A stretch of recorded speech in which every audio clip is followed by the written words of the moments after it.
NCERT class 9 science, उसमें हमारा ये लास्ट चैप्टर है, chapter number 12, improvement in food resources. ये थ्योरी चैप्टर है, तो आप एनसीईआरटी से रीडिंग ज़रूर कीजिएगा। मैंने कुछ पॉइंट्स इसमें लिखे हैं क्या क्या हमें पढ़ने हैं। क्लास 1 में हम लोग देखते हैं तो जो इंडिया है वो एक पॉपुलस कंट्री है और इंडिया में इंटेंसिव कल्टीवेशन होता है। हम देख भी सकते हैं कि बहुत ज़्यादा कल्टीवेशन होता है इंडिया में, नॉर्दर्न प्लेन्स में और भी डिफरेंट पार्ट्स में। बहुत हाईली कल्टिवेटेड कंट्री ये है। No major scope for increasing the land under cultivation. तो यहाँ पर जितने भी लैंड है, फर्टाइल लैंड है, वो लगभग सब कल्टीवेशन के अंडर आते हैं और कुछ लैंड को कन्वर्ट हम लोग कर भी सकते हैं, लेकिन फिर भी कोई मेजर स्कोप है नहीं प्रोडक्शन को इंक्रीज़ करने के लिए। Hence it is necessary to increase our production efficiency for both crops and livestock। तो जो लाइफ स्टॉक होते हैं, मतलब जैसे डेयरी फार्मिंग हो गया और पोल्ट्री फार्मिंग, वो सब हो गए, कैटल हो गए, और जो क्रॉप्स हैं, इन सब का प्रोडक्शन इंक्रीज़ करना बहुत ज़रूरी है, ठीक है, क्योंकि हम लोग लैंड को इंक्रीज़ नहीं कर सकते जिस पे हम लोग और क्रॉप्स ग्रो कर सकें। Improvement in crop yield. Yield मतलब होता है कि कितना क्रॉप हमें मिलता है हार्वेस्ट के बाद, हम लोग ऐसे जनरल समझ सकते हैं। तो the major groups of activities for improving crop yields can be classified as. पहला, crop variety improvement. Crop variety अगर हम लोग इम्प्रूव करेंगे तो उससे जो यील्ड होगी वो ज़्यादा अच्छी होगी, ठीक है, उससे जो उपज होगी वो ज़्यादा अच्छी होगी अगर वैरायटी हमारे पास अच्छी है।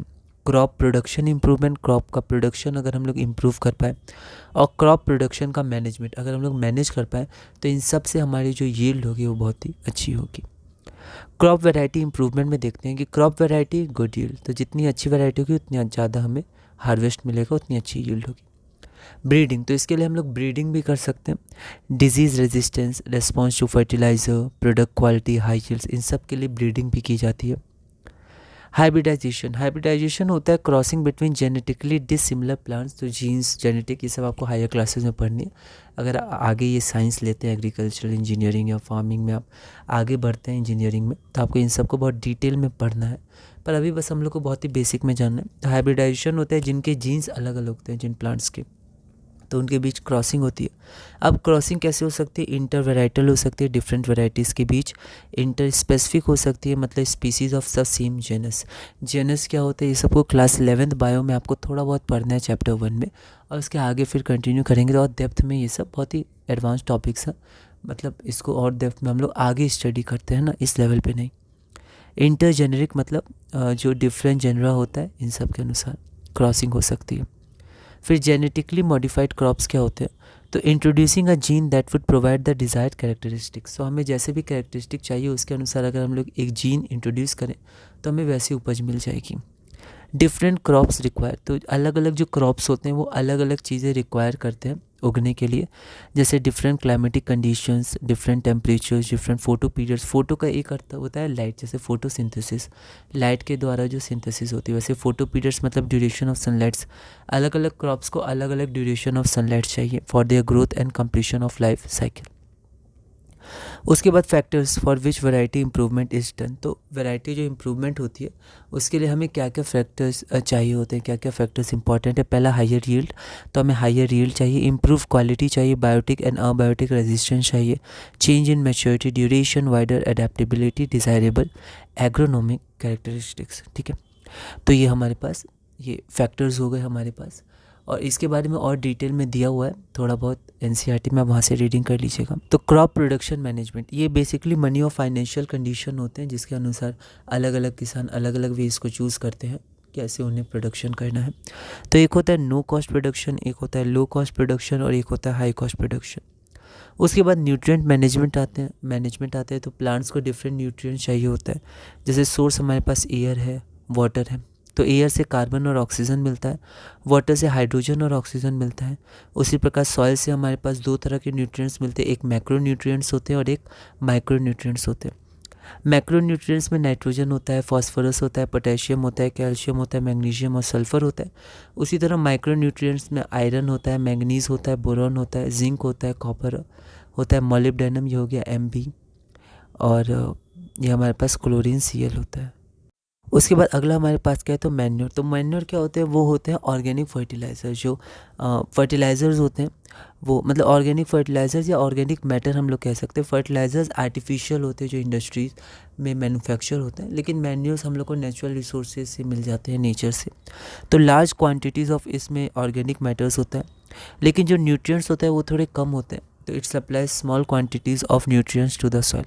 अब मैन्योर एक होता है कंपोस्ट एंड वर्मी कंपोस्ट, और एक ग्रीन मैन्योर होता है। इसके बारे में आप पढ़ सकते हैं एनसीईआरटी में। उसके बाद फर्टिलाइज़र्स होते हैं। तो फर्टिलाइज़र्स क्या होते हैं, कमर्शियली प्रोड्यूस्ड प्लांट न्यूट्रिएंट्स। तो इन्हें कमर्शियली प्रोड्यूस किया जाता है, इंडस्ट्री में मैन्युफैक्चर्ड होते हैं ये। फर्टिलाइज़र्स क्या सप्लाई करते हैं, तो नाइट्रोजन सप्लाई करते हैं, फॉस्फोरस सप्लाई करते हैं, और पोटेशियम सप्लाई करते हैं फर्टिलाइज़र्स। फिर ऑर्गेनिक फार्मिंग। ऑर्गेनिक फार्मिंग क्या होता है, जैसे नाम से क्लियर है, तो इसमें फर्टिलाइज़र्स, इंसेक्टिसाइड्स, पेस्टिसाइड्स, इन सब का यूज़ नहीं होता है, क्योंकि फर्टिलाइज़र से जो नेचुरल रिसोर्सेज होते हैं, सॉइल या लैंड, उनको बहुत हार्म भी पहुंचता है। ऑर्गेनिक फार्मिंग में मिनिमल और no use of chemicals as fertilisers, herbicides, pesticides etcetera. तो इसमें बहुत ही कम या फिर जनरली नो यूज़ होता है फर्टिलाइज़र्स का, हर्बिसाइड्स का, पेस्टिसाइड्स का। Use of organic manure. तो ऑर्गेनिक फार्मिंग में हम लोग जनरली ऑर्गेनिक मैन्योर्स का यूज़ करते हैं। उसके बाद इरिगेशन। तो जो ज़्यादातर हमारे भारत में जो एग्रीकल्चर वो रेन फेड है, मतलब जो किसान होते हैं वो मानसून का इंतज़ार करते हैं, जिसके कारण फिर पानी आता है, फिर उपज होती है और फिर हार्वेस्ट होता है। लेकिन अगर कभी पर मानसून सही नहीं आया, टाइमली नहीं हुआ या ज़्यादा बारिश नहीं हुई, तो फिर बहुत दिक्कत हो जाती है, फिर उपज नहीं हो पाती है ना। तो क्रॉप फेल हो जाते हैं, फेल होने लगते हैं। और कुछ कुछ जगह पे इंडिया में ही अच्छे से इरिगेशन सिस्टम है कि अगर मानसून नहीं भी आया तो बाकी सुविधाएं हैं, ठीक है। लेकिन जो ज़्यादातर है वो अभी भी रेन फेड है। तो अलग अलग रिसोर्सेज जो हम लोग यूज़ कर सकते हैं, वाटर रिसोर्सेज, वो वेल्स हैं। एक डग वेल्स होते हैं जो नॉर्मल कुआं होते हैं, एक ट्यूब वेल्स होते हैं जो इलेक्ट्रिसिटी मोटर के द्वारा ग्राउंड वाटर से पानी को निकालते हैं, ठीक है। और एक कैनल्स होते हैं, रिवर लिफ्ट सिस्टम्स होते हैं, टैंक्स होते हैं। फिर कुछ जनरल मेथड भी हम लोग यूज़ कर सकते हैं, जैसे रेन वाटर हार्वेस्टिंग एट्सेट्रा। तो ये सब कुछ हो गया। उसके बाद क्रॉपिंग पैटर्न्स हम लोग देते हैं। तो क्रॉपिंग पैटर्न्स में एक हमारे पास होता है मिक्स्ड क्रॉपिंग। मिक्स्ड क्रॉपिंग में होता है ग्रोइंग 2 और more crops simultaneously on the same piece of land. एक साथ एक से ज़्यादा क्रॉप्स को जब हम लोग ग्रो करते हैं, जैसे वीट और ग्राम, ठीक है, तो गेहूँ, चना, इनको अगर एक साथ हम लोग ग्रो कर सकते हैं तो इसको मिक्स्ड क्रॉपिंग कहते हैं। फिर होता है इंटर क्रॉपिंग, ग्रोइंग 2 और more crops simultaneously on the same field in a different pattern. तो अलग अलग पैटर्न या अलग अलग रूज में हम लोग कॉलम्स में अलग अलग पैटर्न बना के हम लोग ग्रो कर सकते हैं डेफिनेट पैटर्न के अनुसार। फिर आता है crop rotation, the growing of different crops on a piece of land in a pre planned succession. तो एक जैसे ही पूरा हुआ उसके बाद तुरंत दूसरी फसल लगा दें, फिर उसकी खेती हो गई, उसको हमने हार्वेस्ट कर लिया, फिर तीसरी फसल। तो ऐसे करके 2-3 फसल भी लगा सकते हैं। तो क्रॉप रोटेशन एक के बाद एक। तो इसी के अनुसार इसी के साथ हमने कुछ कुछ चीज़ें पूरी की। बेसिक में आप एनसीईआरटी रीडिंग कर सकते हैं। क्लास जो हमारे पास लास्ट क्लास होगी उसमें कुछ और हम लोग देखेंगे, फिर एनिमल हस्बेंड्री के बारे में कुछ बेसिक बातें देखेंगे, और इसी तरह हम लोग क्लास 9 साइंस को पूरा करेंगे।